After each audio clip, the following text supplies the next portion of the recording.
começar, nossa aula hoje é sobre análise de agrupamento e regionalização, no caso. É um conteúdo que ele é um pouco independente do restante do curso. Até a aula passada, cada aula usava os conceitos da aula anterior, né? Essa parte de análise de agrupamento a gente consegue usar ela de uma maneira meio independente. Só que a gente vai usar alguns conceitos que a gente já viu ao longo do curso que vão ajudar a gente a entender melhor essa técnica. Tá? Então, o que nós vamos ver? Primeiro, análise de agrupamento, gente, é como a gente agrupa elementos, né? Pode ser municípios, pessoas, os nossos dados, né, no caso. Distritos, bairros, né? E nós vamos ver alguns temas na aula de hoje. Primeiro, medidas de similaridade, ou seja, como que a gente consegue medir o quanto que dois elementos são parecidos ou que eles são diferentes. E nós vamos ver alguns métodos de agrupamento.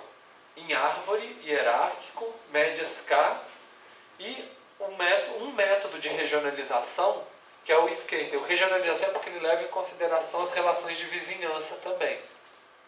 Existem vários métodos, a gente vai ver um, que é o Skater. E nós vamos fazer uma prática no Geoda, usando essas técnicas que a gente vai aprender aqui na aula. Então esse é o objetivo da aula de hoje. A referência, não é o livro Descobrindo a Estatística com a SPSS, né, do Enfield, que é a referência básica da disciplina, ele não pega análise de agrupamento. Então a referência para vocês é o capítulo 8 do livro Análise Multivariada de Dados, que está lá no TDIA também. As primeiras 5 páginas desse capítulo é o conteúdo que a gente vai ver nessa aula, que é a parte mais conceitual, para entender como que funcionam os estudos de caso. Se vocês quiserem aprofundar para além do conteúdo dessa aula, é só continuar lendo esse capítulo, o restante do capítulo, né, os próximos 10 páginas, que aí ele vai aprofundar na questão matemática, vai ver uns exemplos mais complexos, mas que a gente não vai ver nessa aula. É mais para vocês saberem, né, situarem, tanto dá para vocês a referência para o que a gente vai ver, quanto dá um caminho para quem quiser se aprofundar nesse assunto também. Então, análise de agrupamento é a ideia da gente pegar os nossos dados e formar subgrupos, né? Pode ser pessoas, objetos, lugares, né? E é para a gente ver assim, quem está em um grupo e quem está fora do grupo, né? São esse tipo de análise que a gente faz. E a ideia, gente, apesar de ser uma técnica que é estatística, que vai ser o computador que vai fazer, o objetivo é identificar estruturas que sejam processos naturais ou sociais que existem nos nossos dados.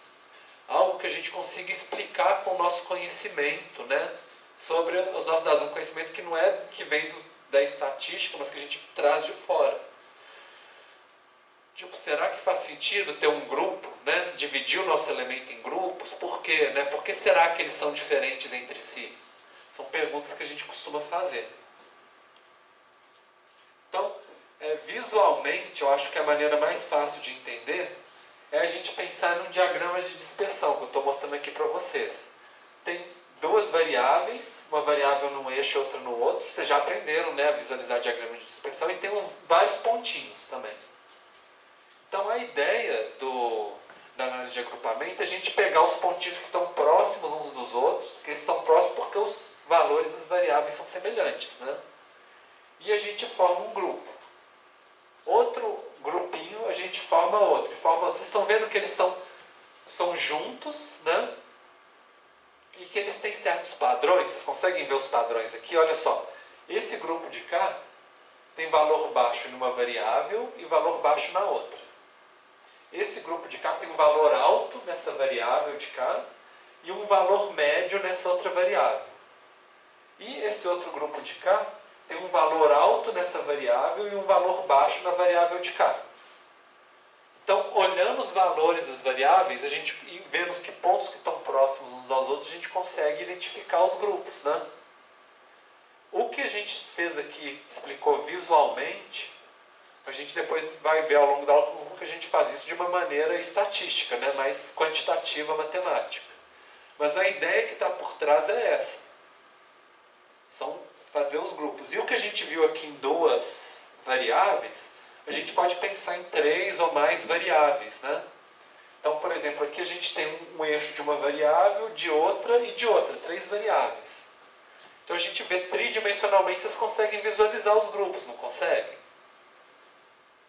Pensando que eles estão próximos, os pontos, e um grupo está separado do outro. Se a gente só tivesse 2 dimensões nesse caso, a gente veria só o que está aqui no fundo, que está refletido aqui no chão, né? Aí esse está fácil de diferenciar, mas esse aqui não está fácil. Provavelmente a gente identificaria como um grupo só, se tivesse só 2 variáveis. Mas quando a gente adiciona uma terceira, aí ele facilita a nossa identificação. Quanto mais variáveis a gente tiver, mais informação nós vamos ter para fazer os nossos agrupamentos. Se fossem mais do que 3, daria para fazer também. Só que a gente não consegue mais visualizar, né? Teria que fazer uma abstração. Mas a ideia é, sim, pegar casos que tenham valores semelhantes nas variáveis para formar os grupos. Essa é que é a ideia. Então, só para mostrar para vocês, normalmente um caso muito utilizado de análise de agrupamento é segmentação de mercado. Então, a gente tem os clientes de uma empresa e ela faz segmentação, que grupos de perfis de clientes ela tem, né, para fazer um tratamento diferenciado para cada perfil. E aí quando vocês, por exemplo, compram às vezes na internet, vocês falam assim, comprou um produto e aí fala assim, pessoas que compraram esse produto também compraram produto tal, tal e tal, por exemplo, né? Eles usam com base nessas análises de agrupamento. Eles identificam que vocês, né, são de um perfil que compra tal coisa e aí começam a oferecer propaganda, né, de outros produtos que normalmente quem compra um produto costuma comprar outros também. É um caso bem clássico, né? Bem comum, cada vez mais comum de análise de agrupamento que a gente tem. E a gente pode colocar o espaço, se a gente está trabalhando com dados espaciais. Então, só para brincar um pouquinho, é um campo de futebol, né? A gente tem a latitude e a longitude, e além das características de cada jogador, né, por exemplo, a cor do uniforme, a gente pode pensar que o local que eles ocupam no campo pode ajudar a prever de qual time que eles são, por exemplo. Então é um pouco pensando assim, às vezes, vocês viram muitos casos quando tem autocorrelação espacial, né, que os elementos similares eles tendem a ser próximos. Então às vezes a gente pode usar a localização espacial para ajudar a agrupar também os nossos dados, né, junto com os outros variáveis que a gente tem. Então, para mostrar alguns exemplos para vocês de casos, por exemplo, típicos da disciplina de MTI, de alunos dos cursos anteriores, né, que puderam fazer análise de agrupamento. Por exemplo, classificar os setores censitários relacionados a dimensões de justiça e injustiça ambiental, por exemplo, mais área verde, menos área verde, né, por exemplo. Ou para ver se tem lugares que a comunidade é marginalizada. Ou classificar os municípios de São Paulo relacionado à dimensão de violência contra a mulher. Quais municípios que tem mais que as mulheres estão mais seguras ou menos seguras. Classificar os bairros do ABC de acordo com o perfil dos lançamentos de novos edifícios, né, residenciais. Por exemplo, quais que são perfil de luxo, quais que são perfil de habitação popular, para solteiros, para casados, por exemplo, para famílias. Então, daria para dividir, né? Ou então, por exemplo, os distritos de São Paulo de acordo com a questão de infraestrutura em torno dos municípios. Será que tem uma área que tem pouco saneamento básico, mas que tem coleta de lixo ou não, né? Então, a gente poderia, que tem meio fio, que não tem meio fio, bueiro, a gente poderia pensar nessas coisas. Então, é um pouco assim, são exemplos, né? Sempre que a gente pode pegar os nossos dados e dividir em grupos. É um pouco essa que é a ideia. Então, e é uma ideia assim que essas variáveis que a gente escolhe, eles vão definir os grupos que a gente vai fazer. E eu queria aproveitar esse momento para vocês pensarem, né, no trabalho de vocês. Pensem, vocês estão escolhendo algumas variáveis até o momento.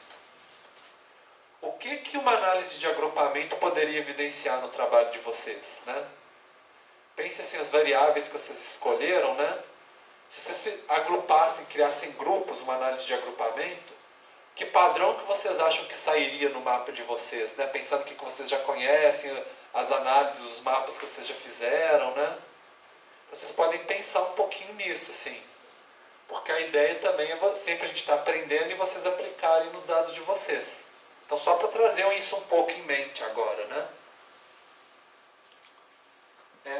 Então, a metodologia de uma análise de agrupamento, ela segue vários passos. E a gente vai ver cada um desses passos, vou explicar para vocês ao longo dessa aula. Primeiro, a gente tem que formular um problema. Por que será que a gente quer dividir em grupos? Né? Tem que ter um contexto, tem que ter uma aplicação. O que a gente quer investigar, para que a gente quer usar esses grupos? Né?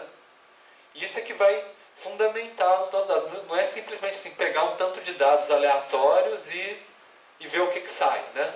Não é isso. Tem que ter um objetivo. Depois a gente escolhe uma medida de distância. Essa medida é a medida que vai falar como que elementos que são, quanto que eles são parecidos ou são diferentes.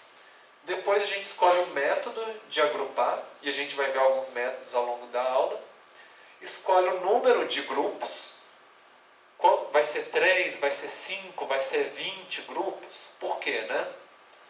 E interpreta o resultado. E a gente vai ver qual que é o valor médio das variáveis em cada um dos grupos. Né? E no fim a gente vai ver a validade disso, que aí a gente usa o nosso conhecimento externo.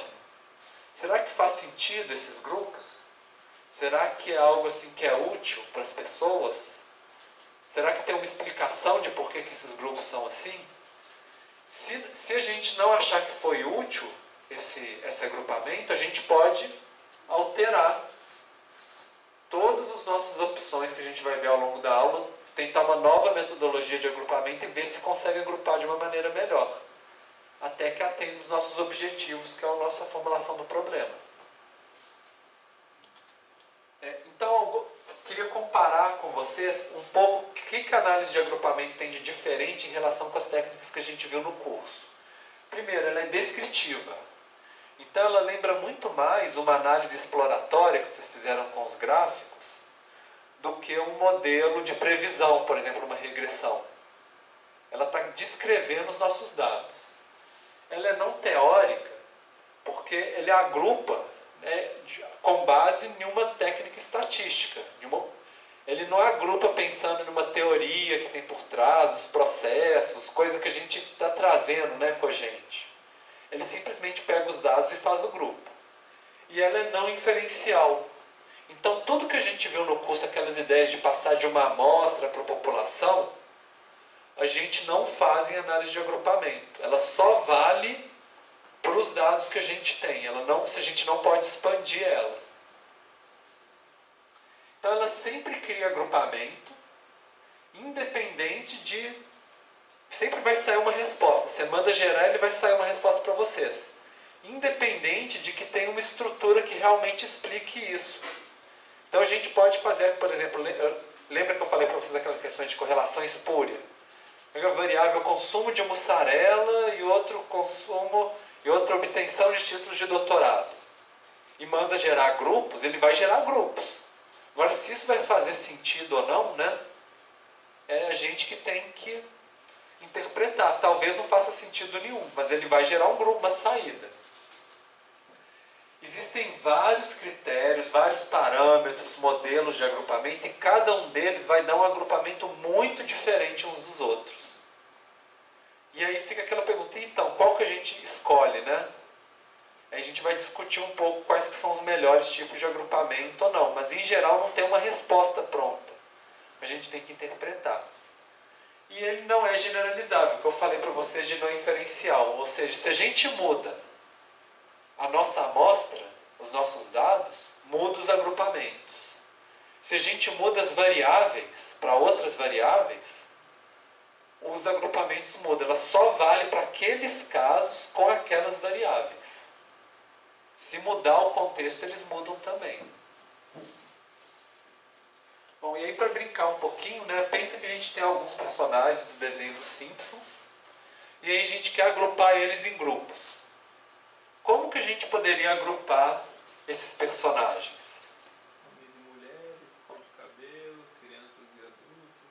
Poderia, poderia.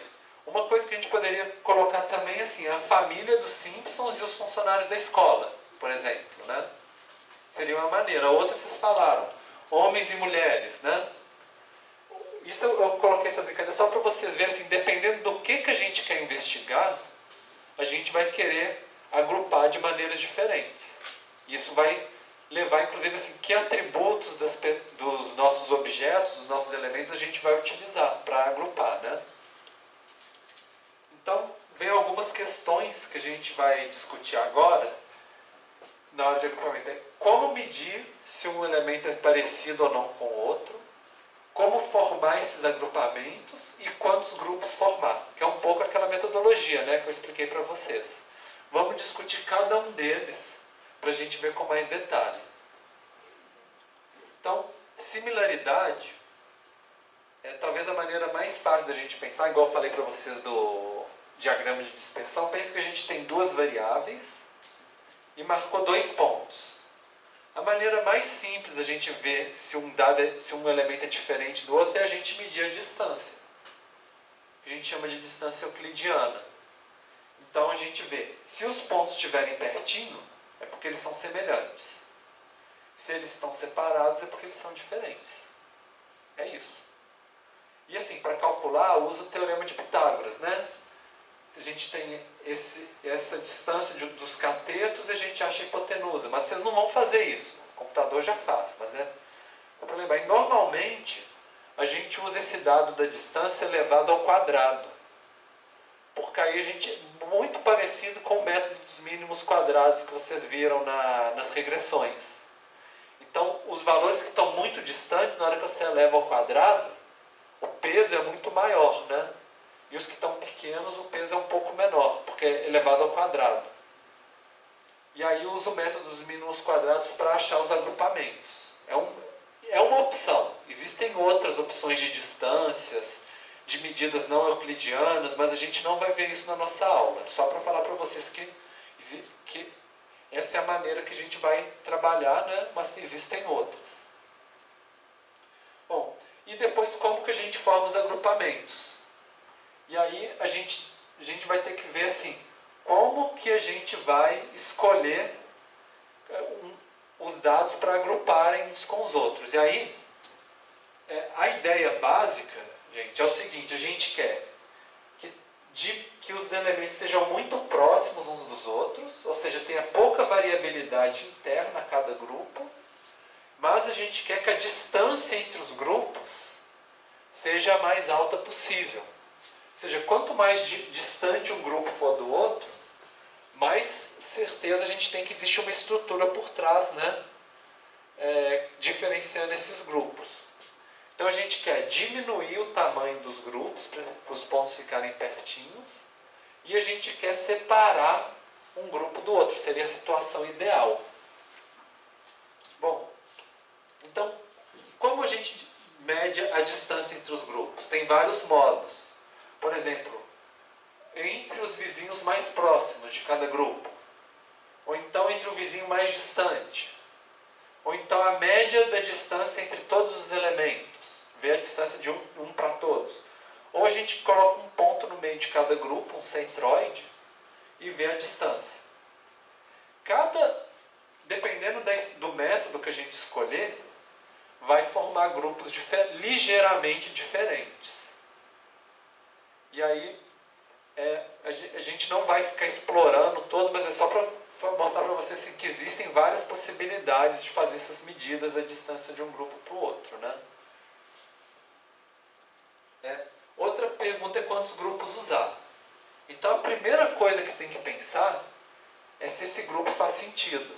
Então a gente testa com 3, com 4, com 5 grupos, e a gente olha qual dessa classificação faz sentido para a gente, que a gente consegue explicar por que elas são, que vai ser útil para a gente utilizar. Se não fizer sentido, a gente deve procurar, não fazer sentido para o problema que a gente está querendo investigar, a gente melhor tentar formar outro grupo com outro método diferente. Então esse é o principal, se faz sentido os grupos, né? O outro é essa questão de utilidade de tempo disponível para quem vai usar essa informação.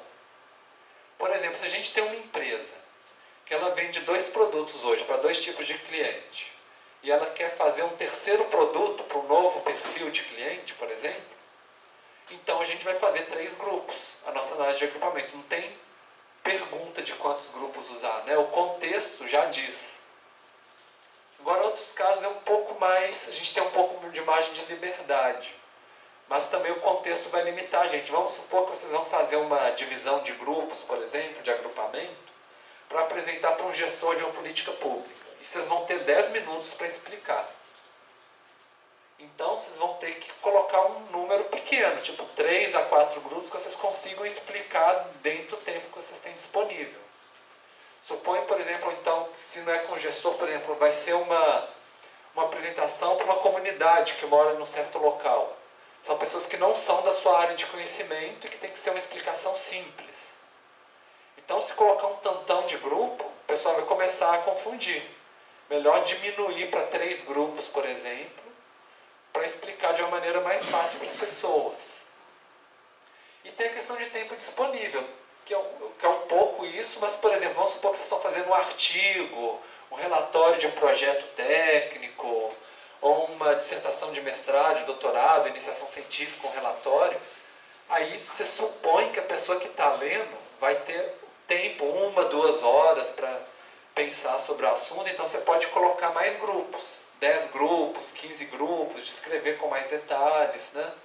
Então o contexto também vai dizer para a gente o tanto de grupo. Então os exemplos que eu usei nessa aula, por exemplo, eu preferi não colocar muitos grupos para ficar fácil da gente interpretar, não gastar muito tempo, né, com cada grupo. E o terceiro critério é o que eu expliquei para vocês. Menor variação dentro do grupo, ou seja, elementos similares, e maior variação entre os grupos, né, grupos distantes uns dos outros. Vocês estão vendo que esse é o terceiro critério. Principal, se faz sentido. Outro, se é útil, se encaixa no contexto que a gente quer falar. E o último é essa questão mais quantitativa de se os dados são realmente similares e os grupos são distantes. Então essa é só a terceira prioridade, mas a gente vai poder usar ela e interpretar um pouquinho em cima dela. Então, e aí isso entra um pouco um dilema, que é o seguinte: quanto menos grupos a gente tiver, menor é a homogeneidade dos grupos, porque os grupos vão ficar, a gente vai colocar muita coisa no mesmo balaio. Vamos supor, por exemplo, que a gente quer dividir a população brasileira em 2 grupos, ricos e pobres. Meio que 50% para cada um, supõe assim. Então, entre os ricos, você vai ter tantos milionários quanto a classe média, por exemplo. E nos pobres você vai ter tanto, por exemplo, alguém que trabalha para ganhar 1, 2 salários mínimos, quanto vai ter uma pessoa desempregada, um mendigo, uma pessoa que está numa situação de miséria, ou seja, situações muito diferentes dentro de cada um dos 2 grupos. Agora, se a gente for pegar um número maior de grupos, vai ter maior homogeneidade. Por exemplo, se a gente dividir em classes A, B, C, D e E, por exemplo. Então já não vai ter milionário com classe média, vai ter uma diferenciação. Não vai ter miséria com empregado, por exemplo, né, com funcionário. Vai ter cada grupo vai ter mais similaridade entre os elementos. Só que aí vem o custo-benefício disso que eu falei para você. Se pegar muito grupo, acaba que vai pode ficar complexo demais, né, para o nosso contexto de aplicação. Então a gente tem que lidar um pouco com esse dilema. Eu aumento muitos grupos e consigo grupos assim elementos muito iguais em cada grupo, ou eu faço poucos grupos e esses grupos vão ficar com elementos muito diferentes. É aí que está o jogo, né, que a gente vai ter que fazer. Então, um exemplo que a gente pode ver, ilustrando isso, aqui a gente fez a análise de agrupamento várias vezes, cada uma é um pontinho. Então, assim, a gente fez com um elemento, um grupo, 2 grupos, 3 grupos, 4 grupos, cada vez aumentando a quantidade de grupos. E aqui é a variância interna dentro dos grupos. Então, quando tinha poucos grupos, a variância interna é muito grande, ou seja, elementos muito diferentes dentro dos grupos. Conforme a gente vai aumentando a quantidade de grupo, a diferença entre os elementos dentro de cada grupo vai diminuindo. Só que a gente vê que chega uma hora que ela meio que vai estacionando. Cada vez que aumentar, ela sempre vai diminuir, mas agora não diminui tanto, né? E aí o jogo para a gente escolher quantos grupos a gente vai querer usar, muitas vezes está no custo-benefício disso. Os primeiros, aumentando aqui no início, melhorou muito o nosso agrupamento. Mas daqui em diante, talvez o custo da gente fazer uma coisa muito complexa e que nem vai aumentar muito o ganho do nosso agrupamento, às vezes a gente pode falar assim, então vamos escolher esse aqui, que é o que a gente chama de regra do cotovelo. Pensa que é um cotovelo, um braço, né? E a gente procura visualmente onde que seria esse cotovelo, falando assim, olha, daqui em diante é melhor, assim, até aqui vale a pena, daqui vale menos a pena, né? Ficar aumentando a quantidade de grupos. Essa é um pouco essa ideia. E aí a gente escolheria. É lógico, gente, que isso aqui é uma interpretação visual, subjetiva, e que deve levar em conta o contexto de aplicação, né? Não é simplesmente uma regra matemática que sempre vai te falar qual que é a melhor quantidade de grupos, tá? E, bom, aqui mudou, isso aqui não era para aparecer essa linha não, mas tudo bem. Pensa, gente, que um indicador pode ser isso, a variância interna entre os grupos, que foi o que a gente viu aqui nesse gráfico, né?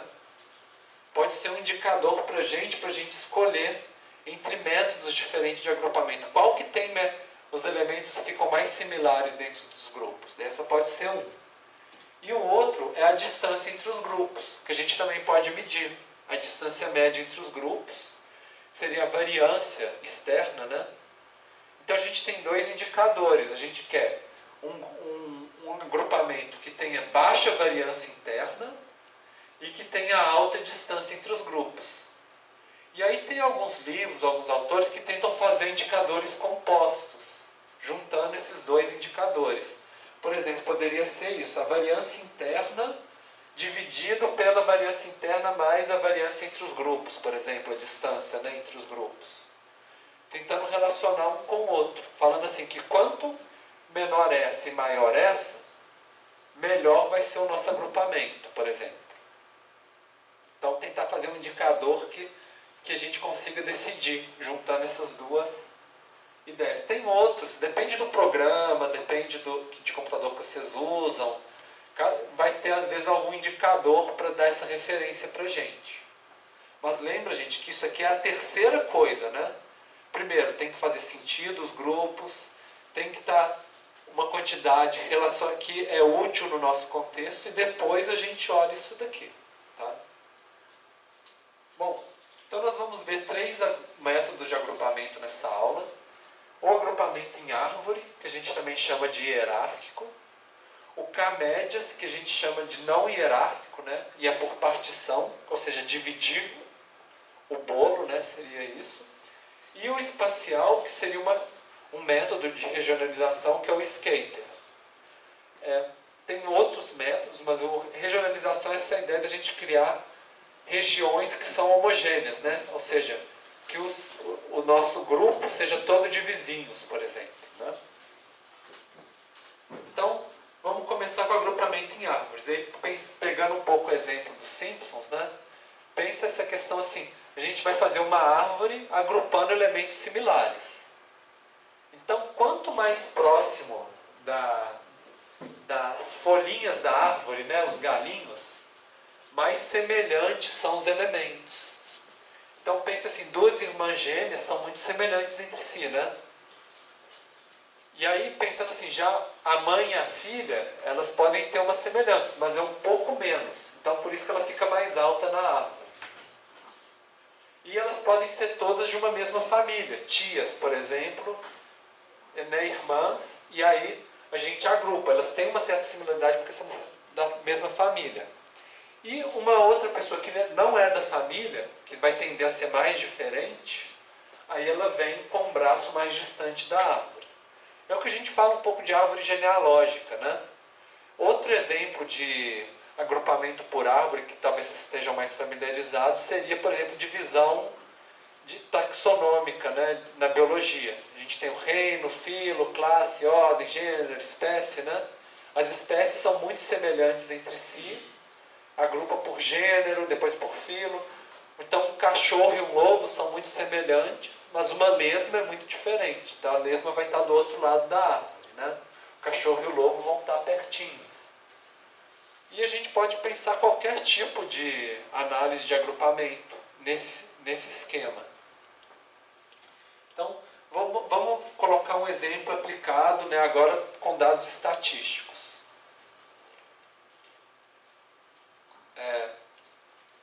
Pensa que nós temos 7 observações, 7 elementos. A, B, C, D, E, F, G. E para cada um desses elementos a gente tem duas variáveis que a gente tem dado. Supõe, tipo, renda e anos de estudo, por exemplo, né? E aí a gente vai querer formar agrupamentos usando o método de árvore para esses elementos. Então, quando a gente quer fazer uma análise de agrupamento, a primeira coisa que a gente faz é o diagrama de dispersão, por exemplo. Então a gente tem a variável 1, a variável 2, e cada pontinho é um dos nossos casos. Olhando assim, vocês conseguem ver algum tipo de agrupamento? Olhando esse diagrama de dispersão? Tenta usar um pouco a intuição de vocês. Eles podem estar na mesma horizontalidade ou na mesma verticalidade. Como assim? Proximidade entre 6 e 8 no eixo Y e proximidade de 2 a 6 no eixo X. Ou de 4, por exemplo, no eixo X, o B e o C estão quase coincidindo. Aham. Tá, e usando os dois ao mesmo tempo? Porque agrupamento a gente quer usar os dois, né? Imagino 3 grupos diferentes. Poderia ser tipo um aqui, outro aqui, né? Então, primeiro para a gente pensar, como que a gente define quais elementos que são mais similares uns dos outros? Nesse exemplo. Eles são mais similares? E quais que são mais diferentes? Estão mais longe. Estão mais longe. Então, quais são os que estão mais próximos nesse exemplo aqui que vocês estão vendo? Quais são os dois elementos mais similares entre si? O E e o F. E e o F. E quais que são os mais distantes, os mais diferentes? A e F poderia ser. Seria mais ou menos isso. Mas para vocês pegarem um pouco essa intuição mesmo, né? Então, o que a gente poderia fazer se a gente quisesse quantificar era uma matriz de distância. Falando assim, do elemento A, qual que é a distância do A para o B? 3,1. Do A para o C, do A para o D. E assim fazer o cruzamento, né? Do B para o C. E aí a gente vai preenchendo. Olhando essa matriz de distâncias aqui, então o que vocês falaram que era o mais próximo era o E e o F, né? 1,4. E o mais distante era o A e o F, 6,4. Bateu, né? Com o que vocês identificaram. Além do E e o F, que deu 1,4, qual que seria o próximo par de grupos que são mais semelhantes entre si? Par de grupos. É um par de elementos, no caso, que são mais semelhantes. Pensando, esse é o mais, mas a gente vai querer agregar mais, né? Que outros que são bastante semelhantes, que vocês conseguem ver que pares? C e o B. 2, né? Tem mais algum outro que é de 2? Olha só, o C e o D também. E o E com o G também. Então a gente tem 3 que tem distância 2, né? E a ideia é a gente ver isso. Primeiro os mais semelhantes e depois tentar ir expandindo na nossa árvore. Então, o primeiro grupo que a gente faria é o do E e do F. Fizemos nosso primeiro agrupamento. Então é o primeiro agrupamento que a gente faz. fase? A gente pode ir começando a expandir. Então, primeiro, pegou o mais próximo. Aí a gente pode pensar em etapas. Então, aqui são os pares, né? E aqui é a distância, começando dos que estão mais próximos, e aí o segundo mais próximo, o terceiro, assim por diante. E aqui a gente tem os nossos grupos. Então, inicialmente, cada elemento era um grupo. Aí a gente fala, não, vamos unir o E e o F. A gente coloca entre parênteses o E e o F aqui. Então a gente já tem quantos? Antes era 7 grupos, agora tem 6 grupos, porque a gente uniu os dois. Quando a gente uniu, a gente fala assim, olha, mas a diferença entre os grupos é 1,4, porque eles têm uma distância entre si. E a gente pode falar, e agora, o próximo agrupamento tem 3 que estão com 2, né? Para cada um deles, a gente, por exemplo, eu vou agrupar o E e o F, eu vou pegar o elemento G e vou colocar dentro do EF, criar um grupo com 3 aqui. Com isso, viram só 5 grupos. E aí a gente pode ir agrupando eles até que chega uma hora que a gente agrupa todos os elementos num grupo só. Então vocês viram, caiu de 7 até chegar em um grupão. E aqui vocês veem o que aconteceu com a questão da diferença dentro dos grupos, né? Cada vez que foi aumentando, diminuindo a quantidade de grupos, aumentou a diferença, a variância dentro dos grupos. Que é um pouco que eu tinha conversado com vocês antes, né? Que quanto mais grupos a gente tem, mais eles são homogêneos. Quanto menos grupos, mais a gente coloca todos os elementos diferentes dentro de um grupão só. Então é um pouco um exemplo, né, aplicado disso que eu tinha comentado com vocês. A gente pode ver isso mais visualmente, pensa nisso. Ó. Primeira etapa, a gente colocou o E e o F. Segunda, a gente jogou o G dentro desse grupo. Terceira, a gente ligou o D e o C.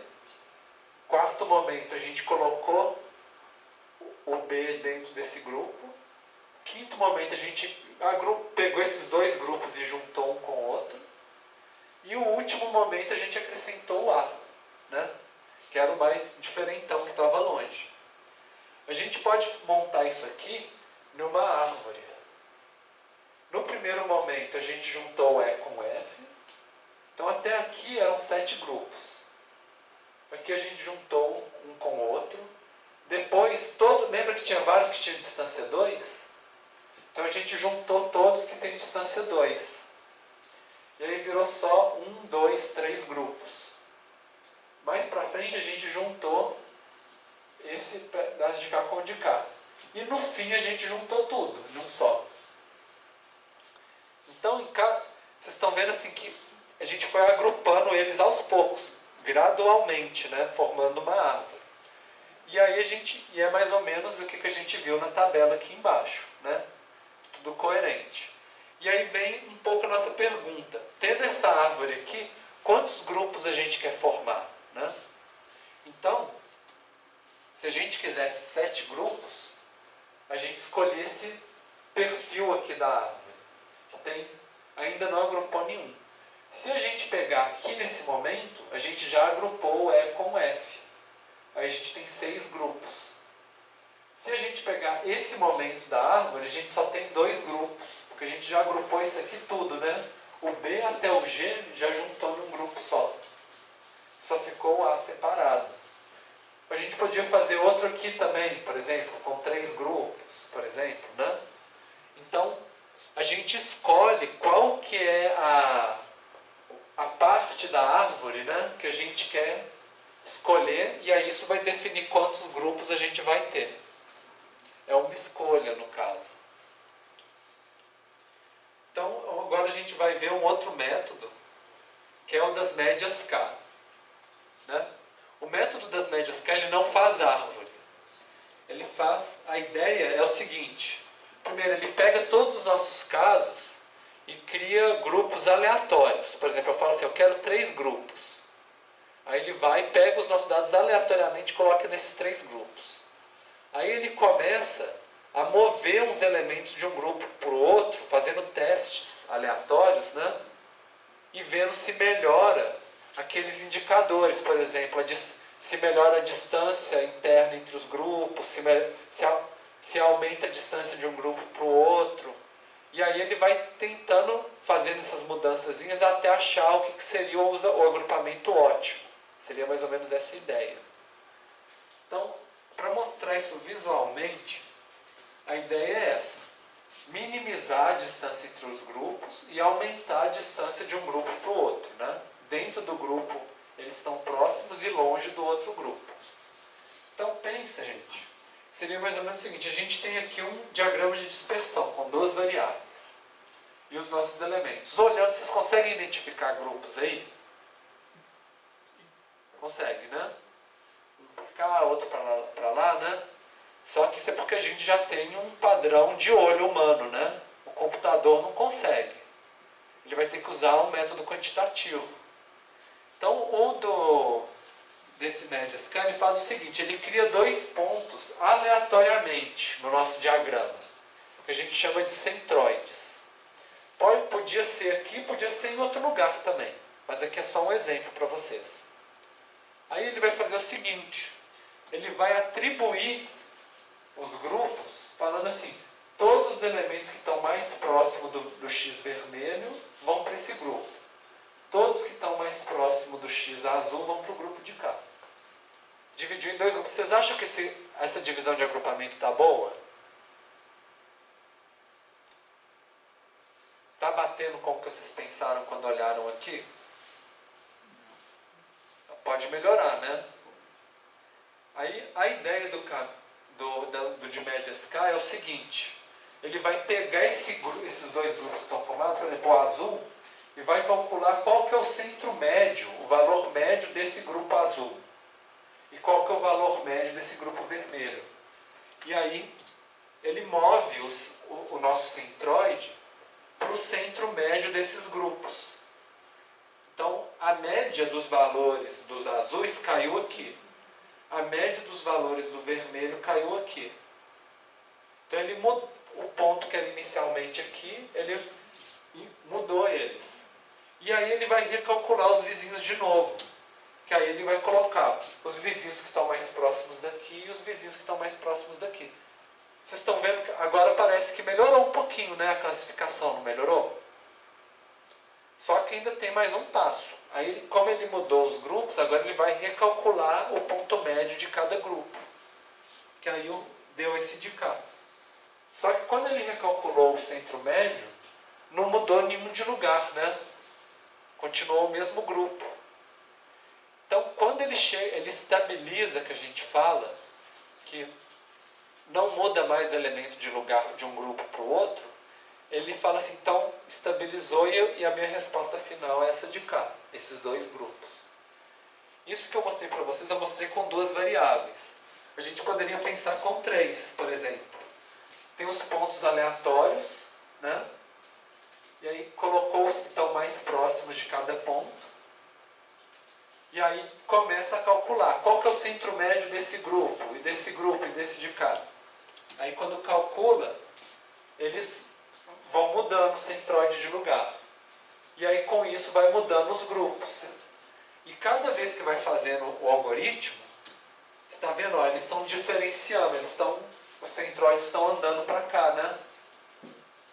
E aí os grupos vão se separando entre si, até chegar um momento que eles se concentram nos pontos que seriam ótimos. E aí estabiliza e não muda mais.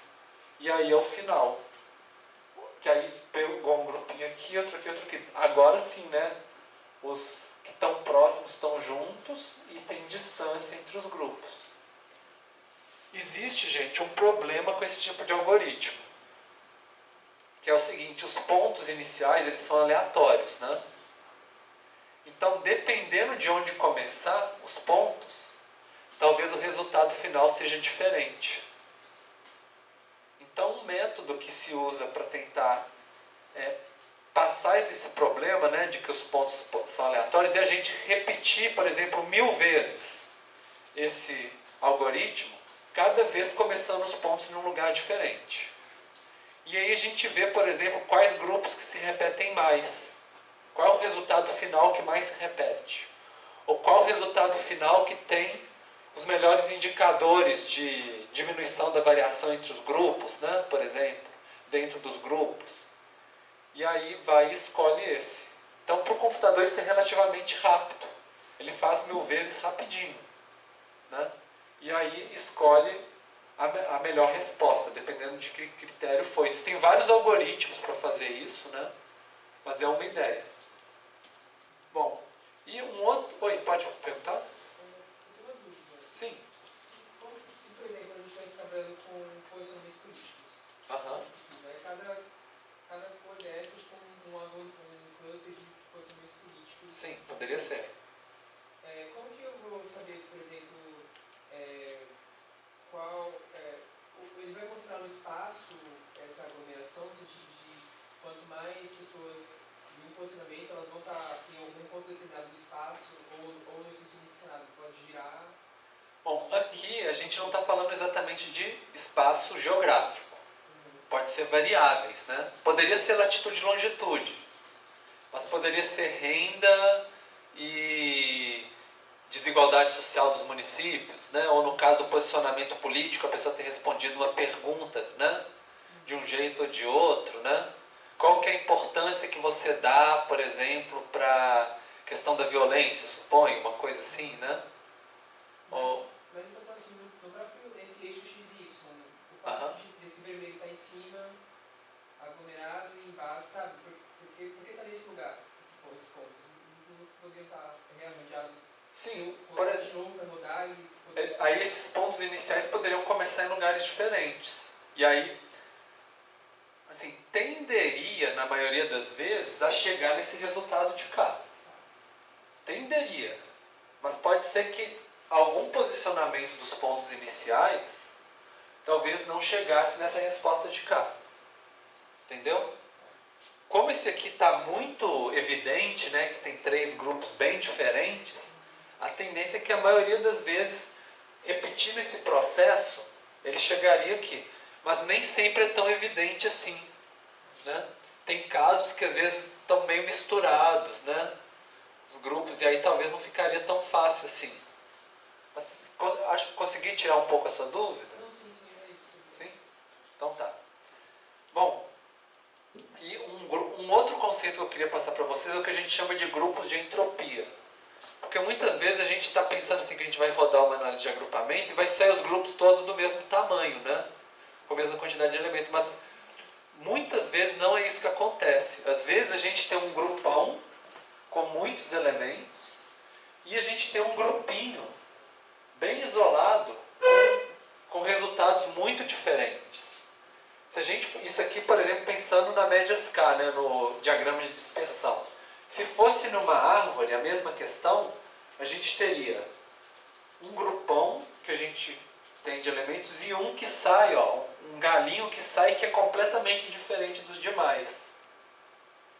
Esses tipos de grupos isolados e pequenos, né, é o que a gente chama de grupo de entropia, e ele é muito interessante para a gente pensar a questão dos valores atípicos. Porque quando vocês fizeram a análise exploratória de vocês, muitas vezes os valores atípicos vocês viam numa variável só, né? Só em relação a uma variável. No análise de agrupamento, você pensa assim, em relação a várias variáveis ao mesmo tempo. Um que é atípico, por exemplo, em todas as variáveis que você está olhando. E aí você pode investigar por que será que esse grupo aqui é tão diferente. Que característica eles têm de especial que faz eles ficarem tão diferentes dos outros, né? E aí fazer essa análise de valores atípicos, mas de uma maneira com muitas variáveis ao mesmo tempo, em vez de usar só o box plot, né, que a gente via uma de cada vez, por exemplo. Então isso é um pouco algo que acontece muito frequentemente nesse tipo de análise. E agora falar para vocês do método Skater, de regionalização.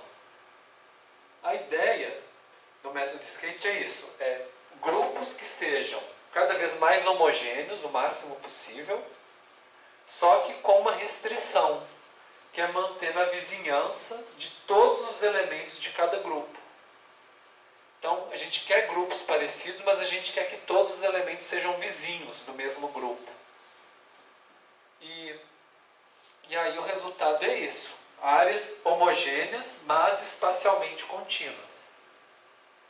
Esse tipo de raciocínio é muito interessante, por exemplo, pensa dividir regiões do Brasil, né, que a gente conhece mais, centro-oeste, sudeste, nordeste, norte. A gente quer regiões que os estados sejam vizinhos uns dos outros. Não é que de repente colocar Roraima no sudeste não dá, né? Porque ele não faz vizinhança. Esse tipo, eu dei um exemplo extremo das regiões do Brasil, mas esse tipo de técnica é muito utilizado, por exemplo, em administração municipal, para fazer, por exemplo, áreas de atuação, por exemplo, de departamentos ou de políticas públicas, por exemplo, para ver, por exemplo, áreas de atuação de delegacias de polícia, ou subprefeituras municipais, ou áreas de atuação para hospitais ou áreas de saúde, por exemplo, né? Pensando assim, escolher características semelhantes, de regiões com características semelhantes, que você coloca sob coordenação de um departamento, por exemplo, e que consegue aplicar uma política pública diferenciada para aquelas regiões. Por exemplo, o de polícia vai pegar dados de criminalidade, por exemplo.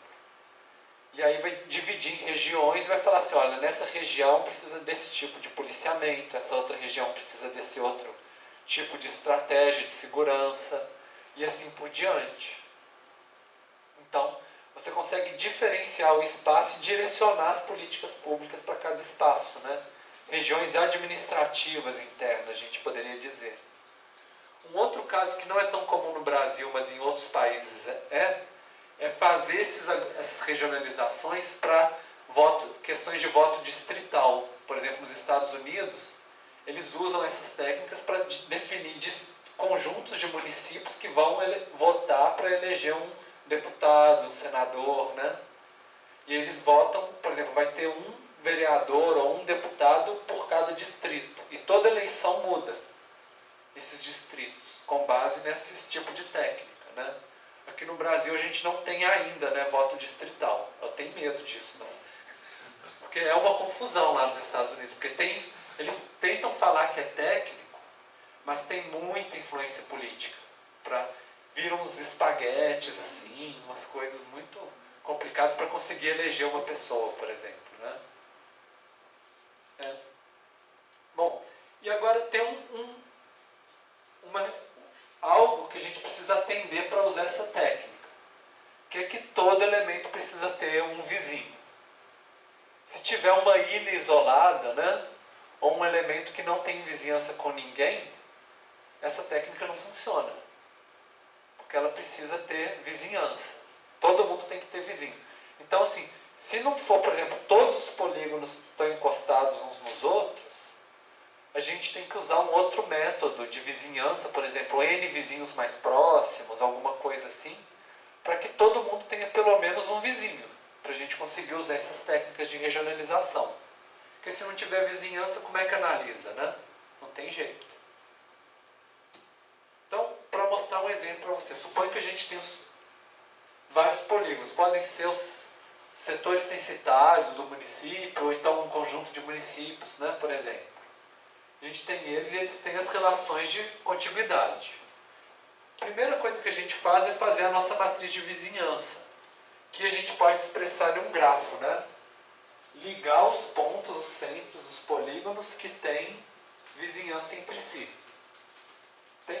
Então, tem borda conjunta, a gente liga um no outro. É a primeira coisa que a gente faz, relações de vizinhança. Depois, a gente dá um peso para cada linha dessa, pensando como se tivesse um atributo associado a cada linha, com base no grau de semelhança entre um elemento e outro. Será que eles são parecidos ou será que eles são diferentes? E a gente dá um grau, né? E aí, em seguida, a gente elimina as linhas de elementos que ligam elementos muito parecidos. Que a gente vai querer manter só, a gente quer que todo elemento esteja conectado a outros dois, mas pelas linhas que mostram a maior diferença entre os elementos, que é o que a gente chama de árvore geradora mínima. que é uma linha que passa por todos os nossos elementos, tipo um espaguete, mas ela liga só esse aqui com um vizinho mais diferente, esse com um vizinho mais diferente, esse com um vizinho mais diferente, assim por diante. É uma linha que liga os vizinhos diferentes, seria essa mais diferentes entre si.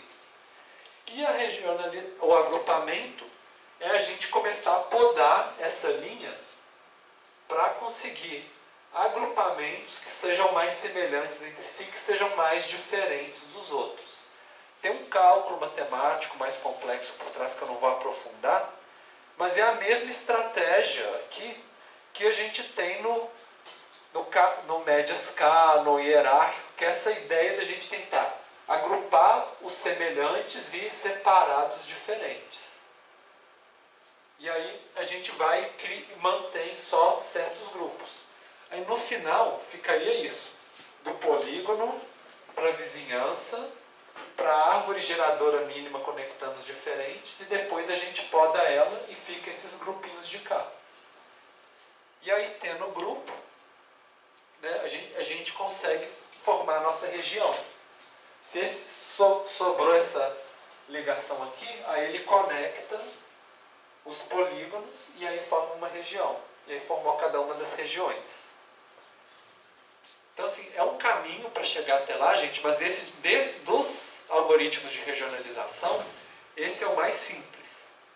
E é o que a gente consegue ver visualmente, né, em vez de ser uma coisa matemática mais complexa. Por isso que a gente escolhi esse para mostrar para vocês. Que é algo que, assim, tem uma intuição por trás, né, que a gente consegue pensar. Bom, então vamos começar a nossa prática da aula de hoje. A gente vai pedir para vocês abrirem o Geoda. Esse é o dado, são as zonas da pesquisa OD, né, Origem e Destino de 2007. E a gente vai ter, para cada uma das zonas, quanto que teve de transporte coletivo, individual e não motorizado, ou seja, bicicleta ou a pé, né?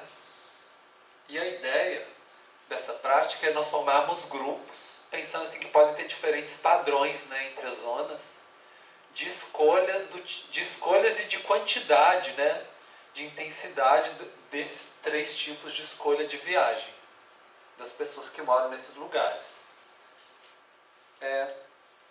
Então, vamos começar fazendo uma análise exploratória. Vocês vão fazer um diagrama de dispersão 3D.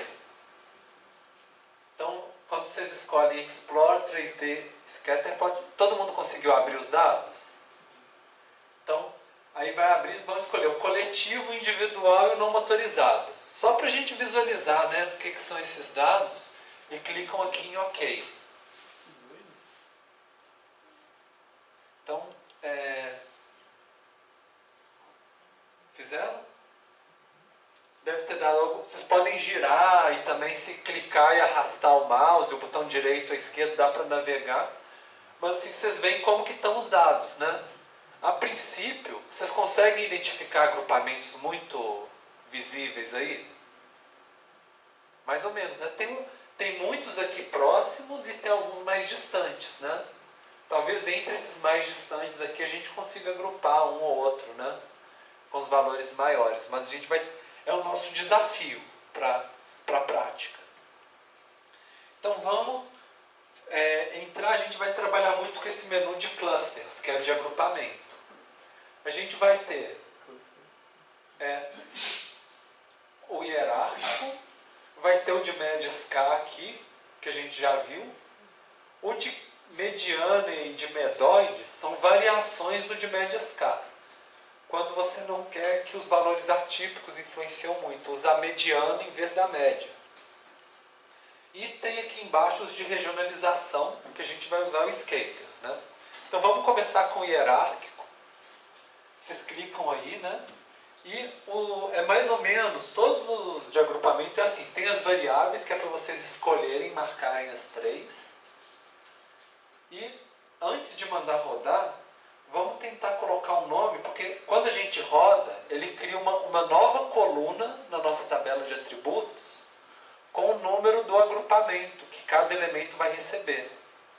Então vamos colocar aqui embaixo algo que dá uma lembrança da gente das opções que a gente está escolhendo. Então, eu vou colocar assim H5, CLH5, porque é o hierárquico com 5 grupos. Para a gente começar. Aí clique em rodar e depois em Save Show Map. Então, primeiro escolheu aqui, depois escolheu esse. Só para eu explicar um pouquinho essas opções para vocês, gente.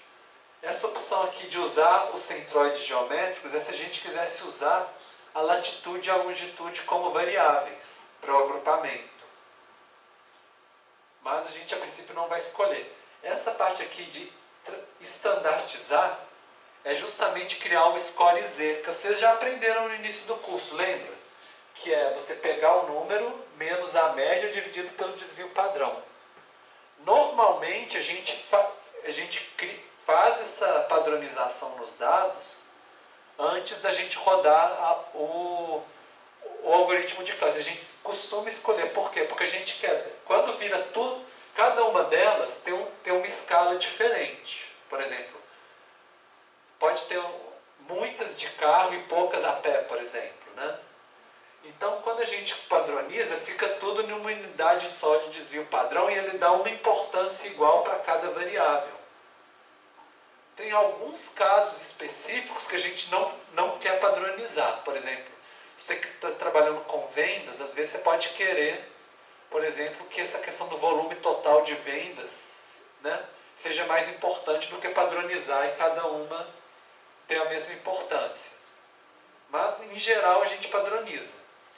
O método aqui é o método para a gente ver a distância entre os grupos. Lembra que eu falei para vocês que pode ser o centroide do grupo, mais próximo, mais distante? A gente escolheu aqui por padrão completo, que é a média da distância entre os elementos de um grupo para o outro.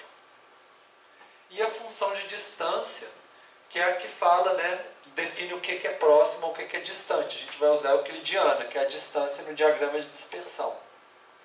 Então, vocês clicaram Run e Save Show Map já, né? Então, deve ter gerado uma árvore para vocês. Então, você já vem aqui que que tem os grupos com cores diferentes.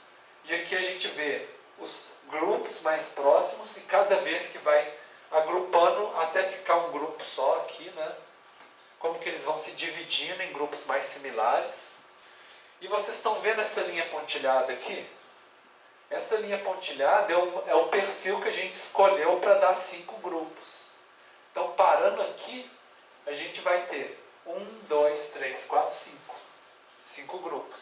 Se a gente escolhesse mais grupos, essa linha ia andar para cá. Se a gente escolhesse menos grupos, a linha ia andar para cá, né? Aqui ia ter só 2 grupos, se fosse aqui, por exemplo. Então, essa é um pouco a ideia. E a gente tem um mapa, né? Vocês estão vendo assim, que essas cores que estão correspondendo aqui as mesmas cores que a gente tem no mapa. E a gente tem um grupo grandão, que tem muitos elementos, que é o verde, e outros grupos menorzinhos, né, no nosso mapa.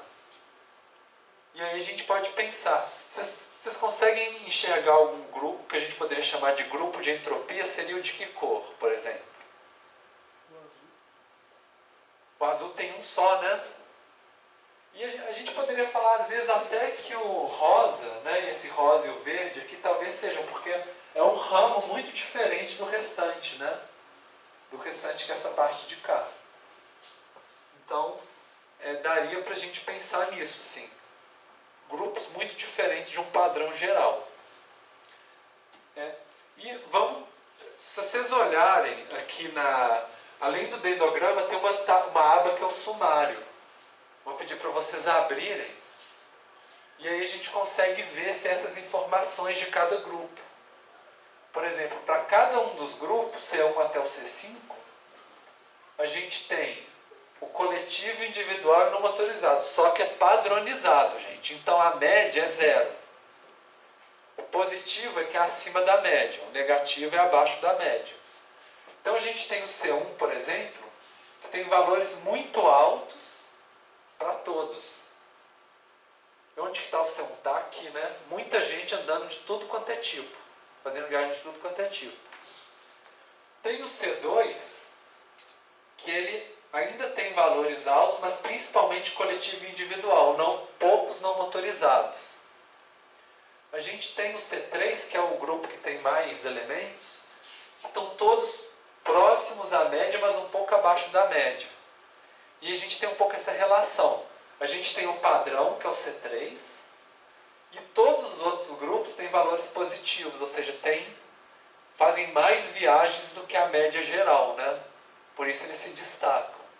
Cada um do seu perfil. Por exemplo, o C4, muito coletivo e muito não motorizado, que são esses aqui. Mas poucos individuais.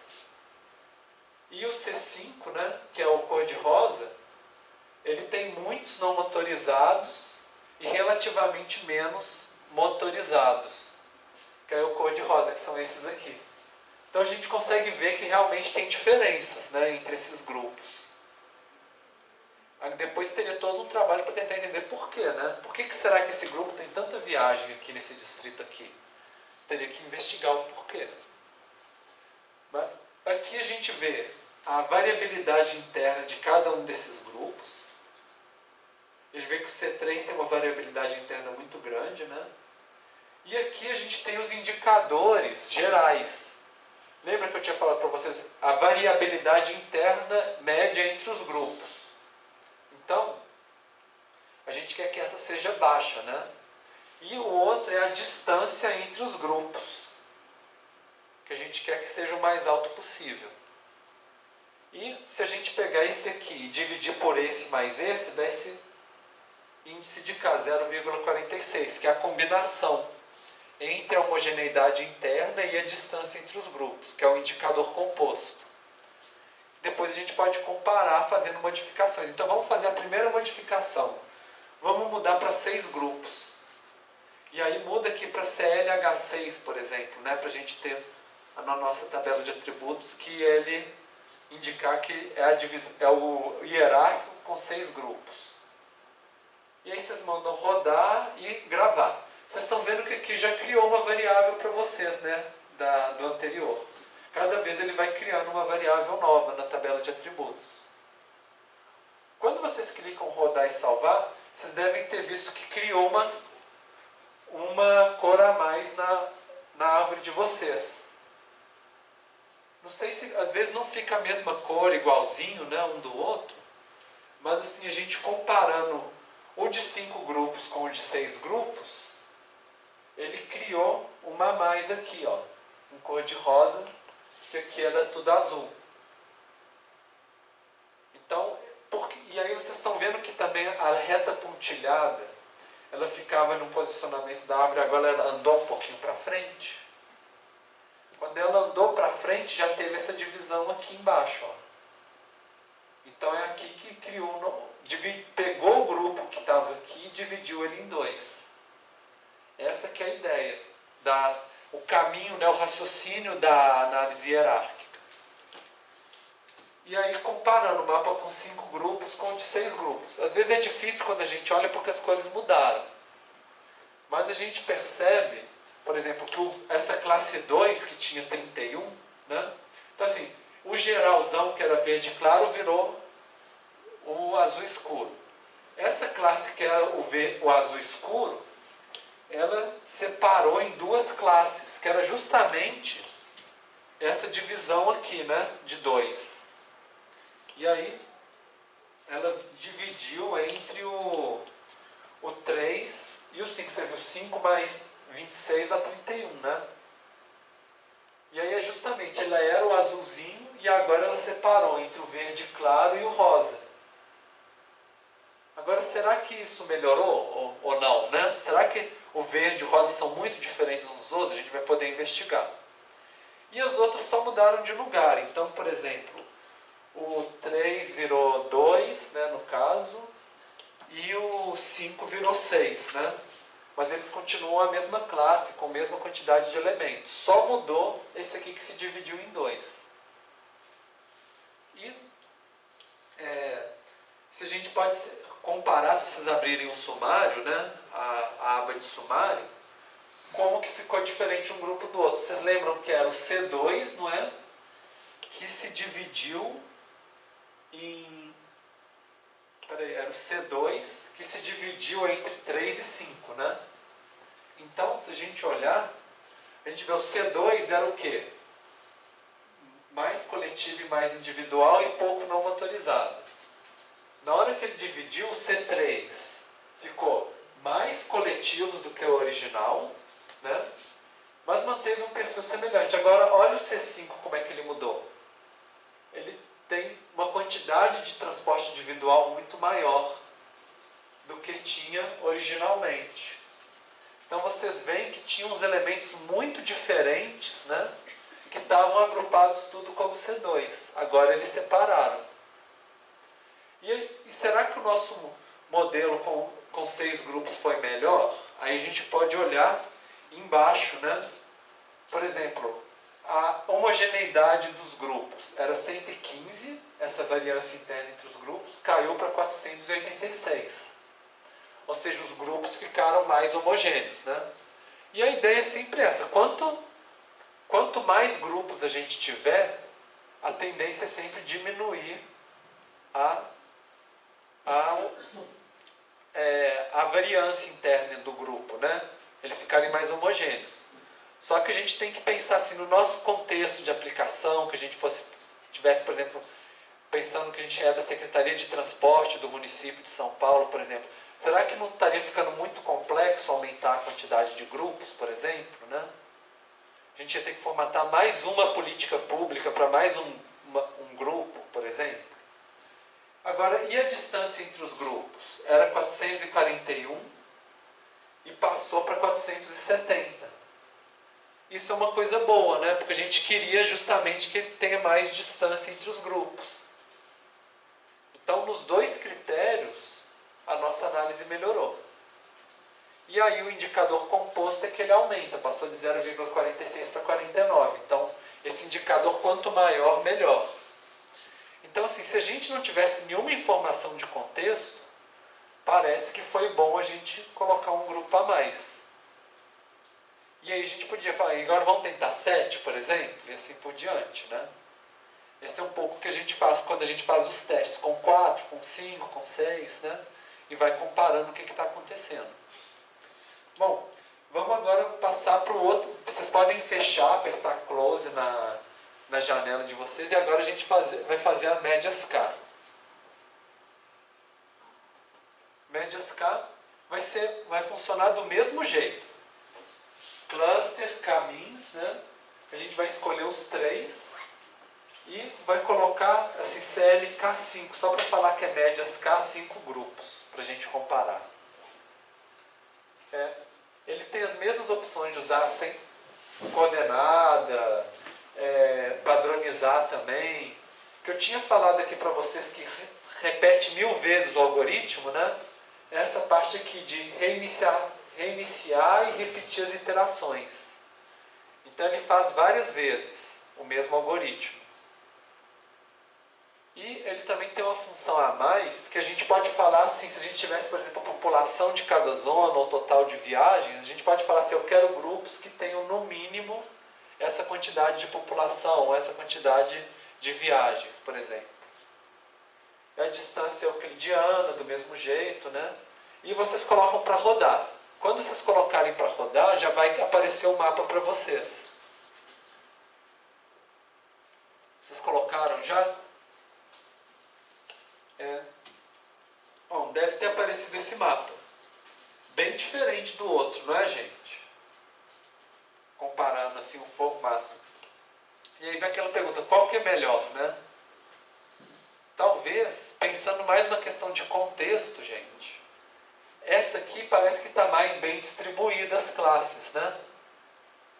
Aí vem uma pergunta, será que para o nosso contexto de aplicação, por exemplo, para a política pública, valeria mais a pena ter classes com quantidades semelhantes? Ou valeria a pena a gente ter, por exemplo, um padrão geral em algumas áreas que se destacam, que precisariam, por exemplo, de intervenções pontuais, por exemplo, né, que a gente está querendo?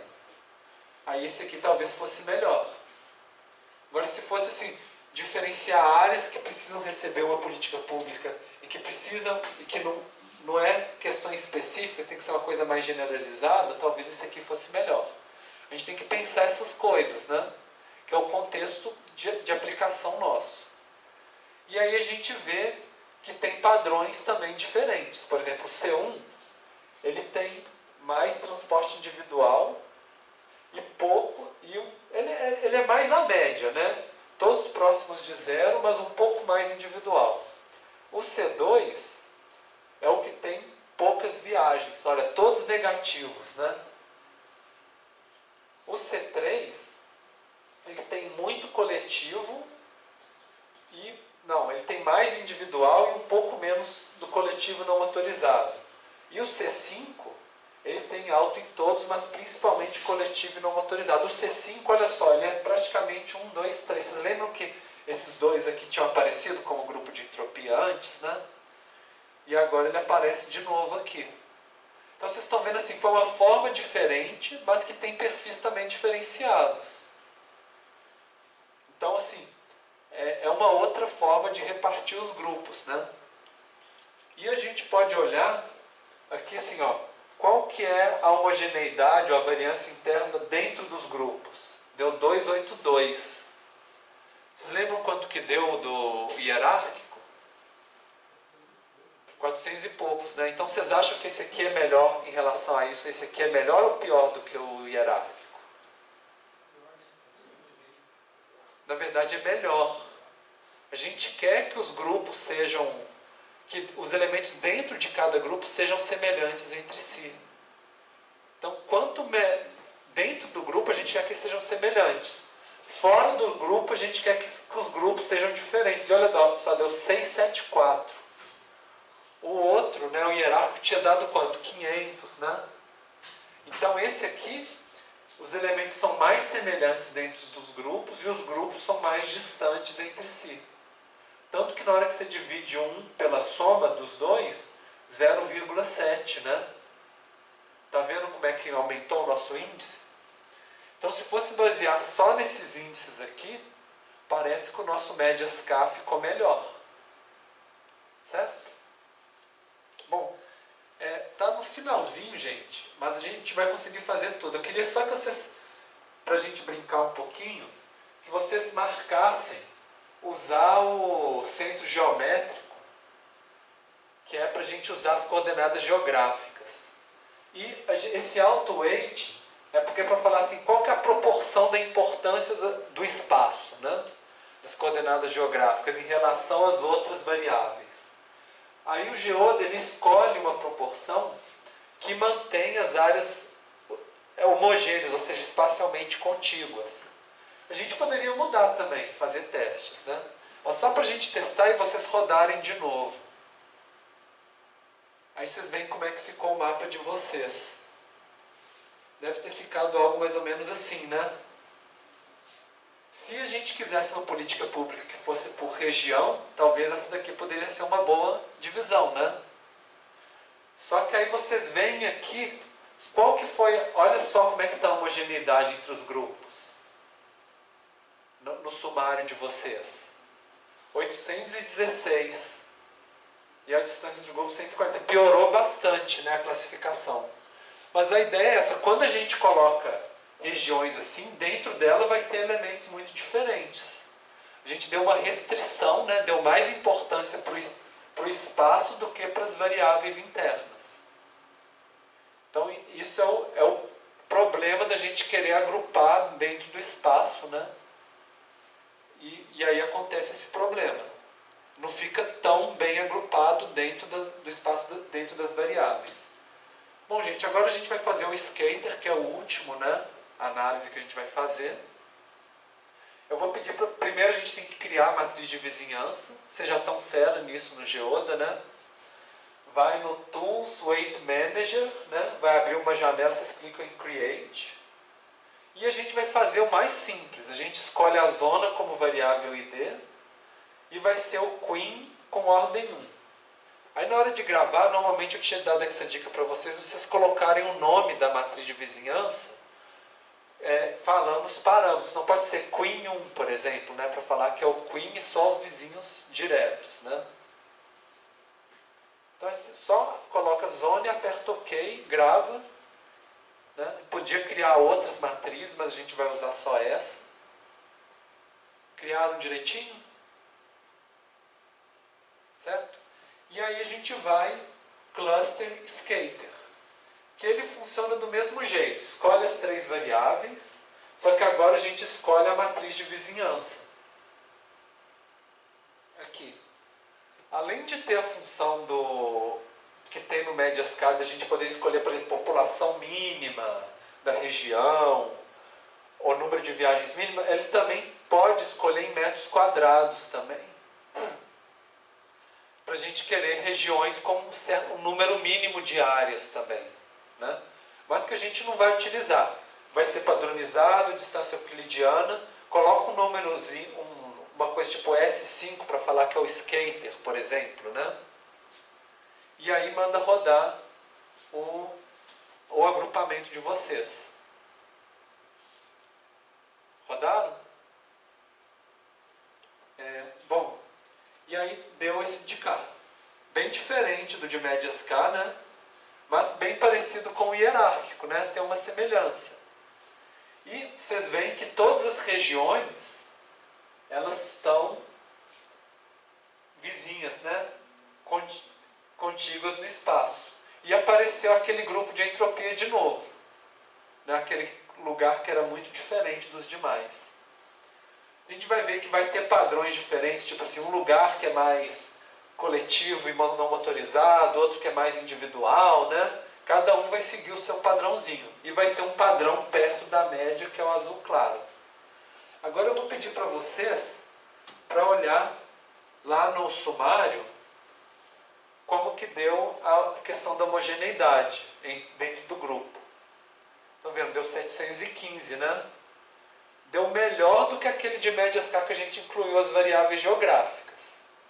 Mas deu pior do que o de médias K e do hierárquico, que a gente usou só as variáveis. E normalmente, gente, é sempre assim. A gente coloca essa restrição de vizinhança, então não vai pegar o agrupamento mais otimizado, né? Ele vai tentar, vai achar alguns, mas só que não vai ser, se a gente tirar todas as restrições, que é o que a gente fez no início, ele vai usar os grupos que são realmente mais semelhantes entre si. Quando você pega uma região aqui, talvez tenha algum diferente. Mas a ideia é essa, tá, gente? Então, assim, tá, entre o médias K com variáveis, com coordenadas e esse de K, esse aqui parece que está melhor. Mas será que atenderia a política pública? Por exemplo, de fazer, sei lá, tipo, novas superintendências do metrô, por exemplo, subestações do metrô. Difícil, porque tem uma região muito grande, né? Mas talvez para identificar áreas que precisam de certas políticas específicas, né, mais individualizadas, talvez fosse interessante. Então é um pouco isso, gente, a aula de hoje.